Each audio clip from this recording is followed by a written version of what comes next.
Broadcasting live from Houston, Texas, and around the world. TV host, best-selling author, and radio personality Brad Gilmore brings you a collection of conversations with stars from movies. Mark Wahlberg. Hey, how are you? The legendary Mr. Christopher Lloyd. Christopher, how we doing? I'm doing good. Great introduction. Television. Jimmy Fallon joins us this morning. Jimmy, how you doing, my friend? Good morning. Thank you so much, Brad, for having me. I appreciate this, bud. Kelly Ripa. Brad, thank you for having me. Comedy. Jay Leno joins us. Jay, how you doing? Hey, Brad, what's going on? Gabriel Fluffy Iglesias. Good morning. Music. Lola Monroe. Thank you. Thank you for having me. The legendary frontman of AC/DC, Brian Johnson, joins us right now. Brian, how you doing? Good morning, Brad. What looking at you, give me funny lad. Grammy Award winner Maya joins us. How are you? And more. This is The Collection. Now your host, The Boat, Brad Gilmore. Hey everybody, welcome to another edition of The Collection. My name is The Boat, Brad Gilmore. Today on the show, I have a very special guest. Joining me is country music legend Clint Black. If you remember back in 1989, this man was signed to RCA Nashville, and his debut album, Killin Time, produced 4 straight #1 singles on the U.S. Billboard Hot Country Singles and Tracks charts. He's been doing it for so long. He's touring with his family now. He's got a talk show on Circle Network that we're going to talk to him about. And, little known fact, Clint Black grew up in Katy, Texas, which is just north here in the great city of Houston, and we have a familial connection. There's a family connection between me, Brad Gilmore, and Clint Black. I'm going to ask him about it because it's been a long-standing rumor in the family. It's time to confirm or deny. Here on The Collection, enjoy my chat with Clint Black. And he joins me right now on the show. So excited to talk to a country music legend and a Texas legend. Clint Black is joining us right now. We're talking about the new show, Talkin in Circles Season 4 is going to debut on the Circle Network this Saturday at 9 p.m. Central Time. And, of course, he's got the Summer's Coming tour with dates in Texas, including Midland, Round Rock, Abilene, and Fort Worth, all in the great month of June. The legend is here, Mr. Clint Black. Clint, how are we doing? Good morning. Good morning to you. Let's talk about the show. Let's start right at it. I mean, Talkin in Circles Season 4. It's going to kick off with a 2-part series there with Terry Bradshaw. Then you're going to have Charles Esten, who I love, and I think that a lot of people know Charles from, of course, his work on Outer Banks, but he's a great country music star as well. He's got a record called Buckle Up I really like. Why'd you want to do the show, and what can people expect this season? Well, the idea came from all the great conversations that we have standing around backstage or in the green room or whatever waiting area, and always thinking, man, people would love to have been a fly on the wall for that. So when 2020 happened, I lost my day job and couldn't go on tour.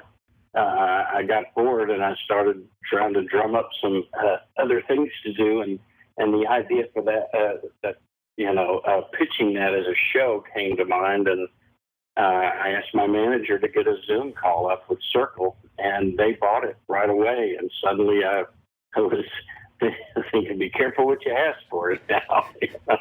Now you have a TV show, and it's just been fantastic. When you approach an interview with somebody like, Terry Bradshaw or whomever you've had on the show over the last 4 seasons, do you approach it like you do a song, thinking about the story that you want to tell with the guest, how it's going to start and how it's going to end? Do you approach it that way? I do. I actually feel a lot of self-imposed pressure, and I want it to be just a conversation, and ironically, I put a lot of preparation into that. So mainly what I do is decide on all the things I'm going to go into, which I never get to, and then I do like to have an order to it that basically makes them happy.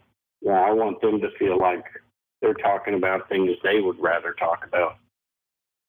Oh, absolutely. You want the guests to enjoy the conversation, but you also want to take them and the audience on a ride. And like you said, getting to be that fly on the wall for people like me watching these great stars and you have this common bond, because when you have someone like Charles Esten or Terry Bradshaw or Tanya Tucker or whomever's going to be on the show, y'all have shared a lot of similar experiences given your backgrounds, and I think it's cool for us fans to be able to watch that. Again, it debuts this Saturday at 9 p.m. Central on Circle Network. We're going to kick things off with Terry Bradshaw, who's always a great guest. Clint, though, I'm excited to talk to you for a number of reasons, but one is to clear up some family rumors that's been in my family for a long time, okay? I'm going to take you on a ride here. I'm from the great city and state of Houston, Texas. This is where I'm born and raised. I know you have a Houston-Katy connection.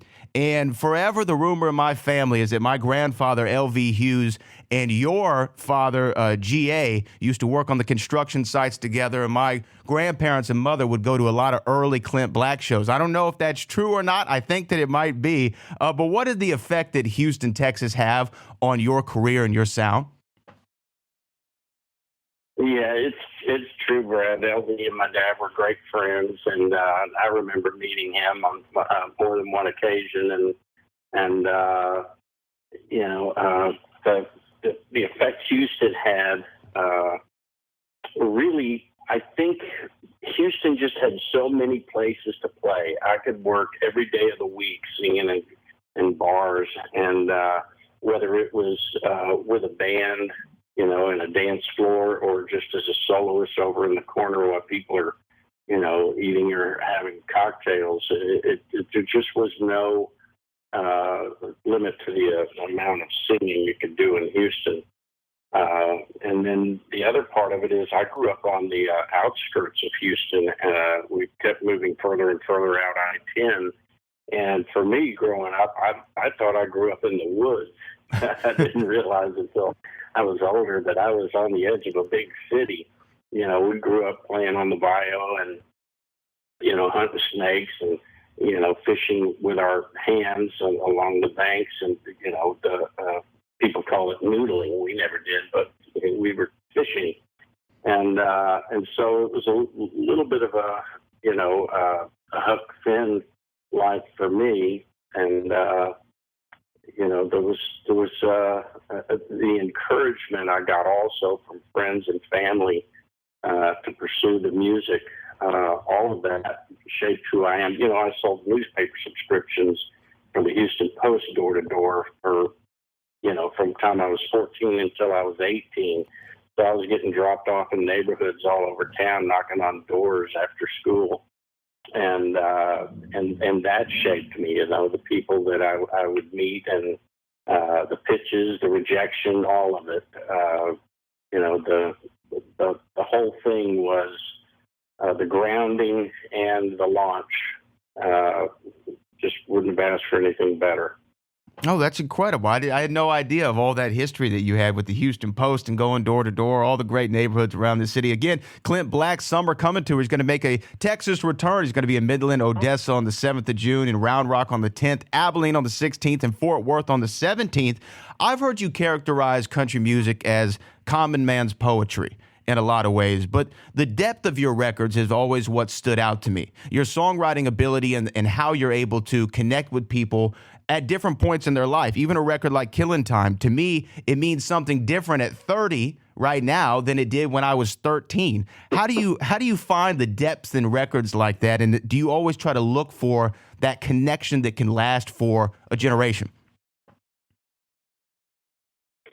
Well, I'd like to think of myself as a student of human behavior and a philosopher and also a fan. You know, I'm a huge fan of country music and rock and roll. So I had great teachers in Haggard and Willie and Waylon and the Eagles and, you know, Jackson Browne. All of the great music I grew up on really set the bar high. And then as a student of human behavior, you know, I watched people and I tried to understand why we do what we do. And then just be a poet and try to write things that the people I loved and admired would look upon with favor.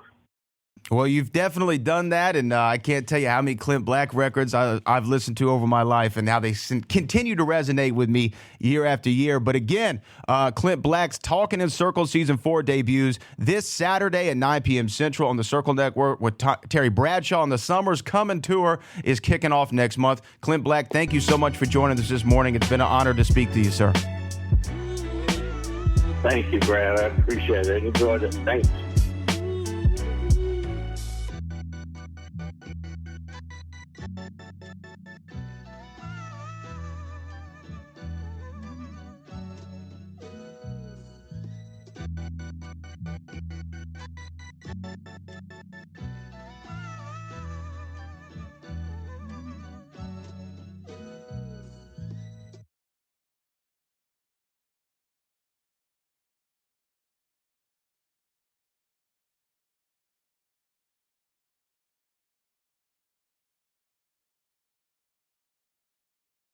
Hurry up, tape running out.